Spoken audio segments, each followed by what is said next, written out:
तो नमस्कार दोस्तों। तो सेमेस्टर 1 में जो भी ऑर्गेनिक फार्मिंग लिए हैं तो ये वीडियो उन्हीं के लिए बनाया गया है। और हाँ, अब तो आप जान ही रहे हैं कि आपका एग्ज़ाम एमसीक्यू में होने वाला है। ठीक है, किस में होने वाला? तो एमसीक्यू होने वाला है। इसमें हम 50 एमसीक्यू क्वेश्चन बतलाने वाले हैं। कितने? 50।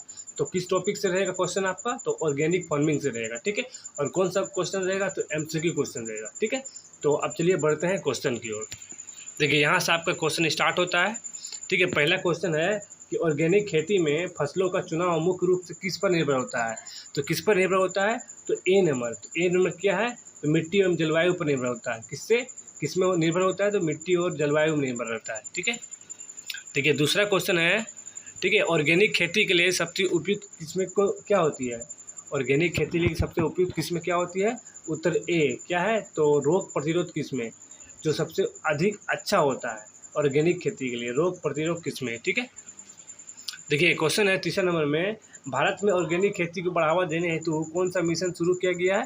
तो कौन सा मिशन शुरू किया गया है? राष्ट्रीय जैविक खेती मिशन शुरू किया गया। क्या? तो राष्ट्रीय जैविक खेती मिशन शुरू किया गया है। देखिए चौथा नंबर क्वेश्चन है, ऑर्गेनिक खेती को प्रोत्साहित करने में सबसे बड़ी भूमिका किसकी होती है?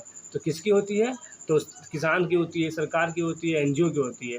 सारा का भूमिका अधिक से अधिक होता है, यानी कि ऑप्शन सी डी होगा सभी। ठीक है, याद रखिएगा, सारा किसान भी है, सरकार भी है, एनजीओ भी है। आप क्वेश्चन को समझिए अच्छा से। ठीक है, पाँचवा नंबर क्वेश्चन है, भारत में ऑर्गेनिक खेती को बढ़ावा देने वाली प्रमुख संस्था कौन सी है? तो कौन सी है? क्या ICAR है? क्या नीति आयोग है? क्या एपेडा है? क्या WHO? क्या है? तो सी नंबर APDA। ठीक है, ये वाला है सी नंबर। देखिए 6 नंबर क्वेश्चन बहुत ही इंपॉर्टेंट है, वीवीआई क्वेश्चन ये आना है। सिक्किम राज्य को किस नाम से जाना जाता है? तो सिक्किम राज्य को किस नाम से जाना जाता है?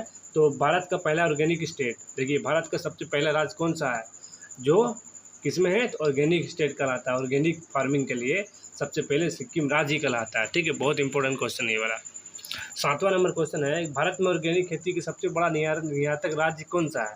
तो भारत में ऑर्गेनिक खेती की सबसे बड़ा निर्यातक राज्य कौन सा है? ए नंबर मध्य प्रदेश। मध्य प्रदेश सबसे निर्यातक, सबसे अधिक ऑर्गेनिक खेती करता है और निर्यातक करता है। ठीक है, 8वां नंबर क्वेश्चन है, ऑर्गेनिक खेती का मुख्य उद्देश्य क्या है? अब ऑर्गेनिक खेती आप तो बना रहे हैं, उसका उद्देश्य क्या है? उनका उद्देश्य है मृदा स्वास्थ्य एवं पर्यावरण संरक्षण करना। मृदा स्वस्थ रखना और पर्यावरण संरक्षण करना, मजबूत करना, बनाए रखना, यही होता है ऑर्गेनिक खेती। 9 नंबर क्वेश्चन है, परंपरागत कृषि विकास, ठीक है, PKVY कब शुरू किया गया था? कब शुरू किया गया था? तो ये 2015 में शुरू किया गया था। कब? 2015 में परंपरागत कृषि विकास योजना शुरू किया गया था। नेक्स्ट क्वेश्चन है 10वां नंबर में, ऑर्गेनिक खेती में किस विधि से खरपतवार नियंत्रण किए जाते हैं? तो किस विधि से नियंत्रण किए जाते हैं? जैविक व यांत्रिक विधि द्वारा। जैविक और यांत्रिक विधि द्वारा ऑर्गेनिक खेती में खरपतवार को नियंत्रित किया जाता है। ठीक है, 11 नंबर क्वेश्चन है, जीरो बजट नेचुरल फार्मिंग आंदोलन किसने शुरू किया था? तो किसने शुरू किया था? सुब्बोराय नायडू किया था। ठीक है, आप क्वेश्चन पूछ सकता है कि सुब्बोराय नायडू ने किस आंदोलन को शुरू किया गया था? तो जीरो बजट नेचुरल फार्मिंग शुरू किया था। 12 नंबर क्वेश्चन है, ऑर्गेनिक खेती में से सबसे अधिक लाभ किससे होता है? किससे होता है? उपभोक्ताओं को भी होता है, मृदा को भी होता है, पर्यावरण को भी होता है, यानी कि सभी को होता है, यानी ऑप्शन के डी। ठीक है, ऑर्गेनिक खेती से सबसे अधिक लाभ किसका होता है? तो सभी को होता है। ठीक है, देखिए 13 नंबर क्वेश्चन है, रासायनिक उर्वरकों का अत्यधिक उपयोग किस समस्या को जन्म देता है? रासायनिक उर्वरकों का अधिक उपयोग करते हैं तो किस समस्या को जन्म देता है? तो देखिए किसका? तो मृदा प्रदूषण का।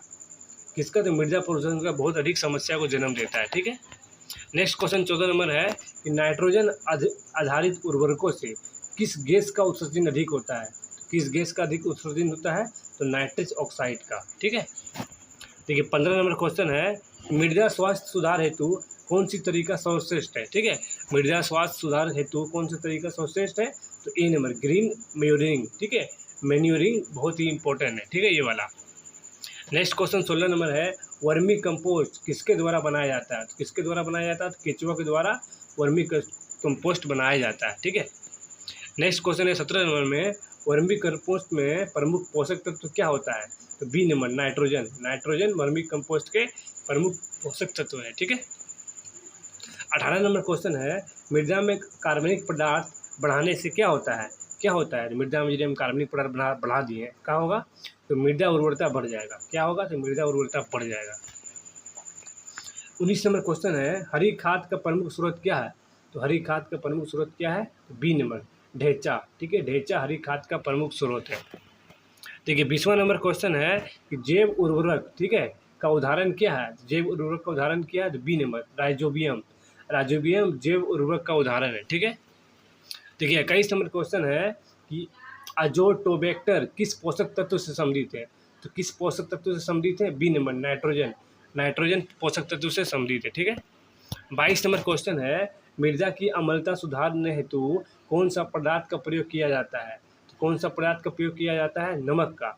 नमक को ही उपयोग करता है अम्लता को सुधार करने हेतु।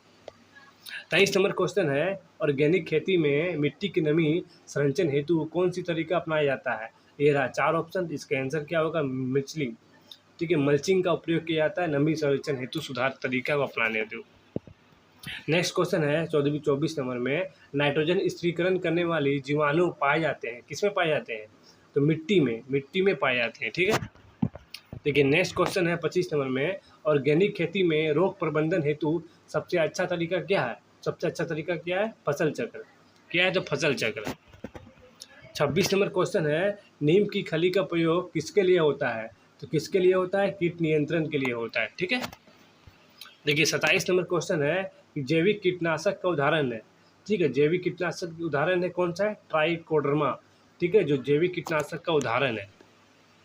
नेक्स्ट क्वेश्चन है 28 नंबर में, ठीक है, इंटीग्रेटेड पेस्ट मैनेजमेंट यानी कि IPM में क्या शामिल होता है, तो जैविक भी शामिल होता है, यांत्रिक भी शामिल होता है। बट पर्चिंग तकनीक का संबंध किससे है, तो कीट नियंत्रण से। किससे, तो नीट कीट नियंत्रण से। ठीक है, नेक्स्ट क्वेश्चन है 30 नंबर में, फेरोमोन ट्रैप का उपयोग किस होता है, किस में होता है। ठीक है, तो किस में होता है, तो कीट पकड़ने के लिए होता है फेरोमोन ट्रैप का प्रयोग। 31 नंबर क्वेश्चन है कि जैविक रोगनाशक का उदाहरण है, तो क्या है, तो ट्राइकोडर्मा। ठीक है, तो जैविक रोगनाशक का उदाहरण है। 32 नंबर क्वेश्चन है कि कॉम्पेनियन क्रॉपिंग का उद्देश्य क्या है, तो कीट एवं रोग का नियंत्रण करने के लिए उद्देश्य है इसका। नेक्स्ट क्वेश्चन 33 नंबर में है, ट्रैप क्रॉप तकनीक किससे संबंधित है, तो कीट नियंत्रण से संबंधित है। 34 नंबर क्वेश्चन है, गंधक का घोल का उपयोगी है, तो क्या है, फफूंद रोग नियंत्रण करने के लिए गंधक का घोल का उपयोग किया जाता है। 35 नंबर क्वेश्चन है कि बायोपेस्टिसाइड का अर्थ क्या है, तो प्राकृतिक जैविक कीटनाशक इसका अर्थ है। ठीक है, देखिए नेक्स्ट क्वेश्चन है 36 नंबर में, ऑर्गेनिक खेती में खरपतवार को नियंत्रण हेतु सबसे उपयुक्त तकनीक क्या है, तो ए नंबर हाथ से निराई ही बहुत ही इम्पोर्टेंट और बहुत ही सबसे उपयोगी है। ठीक है, नेक्स्ट क्वेश्चन है कि 37 नंबर में, ऑर्गेनिक खेती में गुणवत्ता नियंत्रण का उद्देश्य है क्या है, तो उपभोक्ताओं को सुरक्षित एवं खाद्य उपलब्ध कराना। 38 नंबर क्वेश्चन है, भारत में ऑर्गेनिक प्रमाणन का कार्य कौन करता है, तो APDA करता है। ठीक है, 39 नंबर क्वेश्चन है कि ऑर्गेनिक प्रमाणन प्रक्रिया सबसे पहला कदम क्या है, तो किसान का पंजीकरण होना बहुत ज़रूरी है। देखिए 40 नंबर क्वेश्चन है कि भारत में ऑर्गेनिक प्रमाण हेतु मानक क्या है, तो मानक क्या है, तो NPOP। ठीक है, ये मानक है। 41 नंबर क्वेश्चन है कि ऑर्गेनिक उत्पाद का पहचान किस लोगों से होती है, ए नंबर इंडिया ऑर्गेनिक लोगों से। इंडिया, देखिए इंडिया आ रहा है, तो NPO का पूर्ण रूप क्या है, तो national programme on organic production. ठीक है, देखिए 43 नंबर क्वेश्चन है, ऑर्गेनिक प्रमाणन के अंतर्गत न्यूनतम परिवर्तन हुई अवधि कब है, कब मतलब कितना तक है, तो 2 से 3 वर्ष तक। नेक्स्ट क्वेश्चन है 44 नंबर में, और भारत में ऑर्गेनिक उत्पादों का सबसे बड़ा निर्यातक किस देश से होता है, किस देश से होता है, तो अमेरिका से होता है। 45 नंबर क्वेश्चन है, PGS इंडिया का संबंध है किससे है, तो ए नंबर पार्टिसिपेटरी जनरेट सिस्टम। ठीक है, 46 नंबर क्वेश्चन है, ऑर्गेनिक उत्पादों की पैकेजिंग में किनका प्रयोग नहीं होता है, तो किनका प्रयोग नहीं होता है, तो ए नंबर पॉलीथीन का प्रयोग होता ही नहीं है, सोच लीजिए। 47 नंबर क्वेश्चन है, फसल कटाई के बाद सबसे बड़ी समस्या क्या है, तो भंडारण करना सबसे बड़ी समस्या है। 48 नंबर क्वेश्चन है APEDA का स्थापना कब हुआ था? तो बी नंबर 1986 में इनका स्थापना हुआ था। नेक्स्ट क्वेश्चन है 49 नंबर में, ऑर्गेनिक उत्पाद नियंत्रण के लिए मतलब निर्यात के लिए कौन सा सर्टिफिकेट आवश्यक है? तो ए नंबर ट्रांजैक्शन सर्टिफिकेट बहुत ही जरूरी होता है। ठीक है, देखिए 50वां नंबर क्वेश्चन है कि भारत सरकार ने ऑर्गेनिक खेती हेतु mission organic value chain development योजना किस क्षेत्र के लिए शुरू किया गया है? तो ए नंबर यानी पूर्वोत्तर भारत के लिए। ठीक है, मतलब कि ये जो ये वाला भारत है, ठीक है, जो ये वाला भारत है ये इनके लिए ही लागू किया गया है।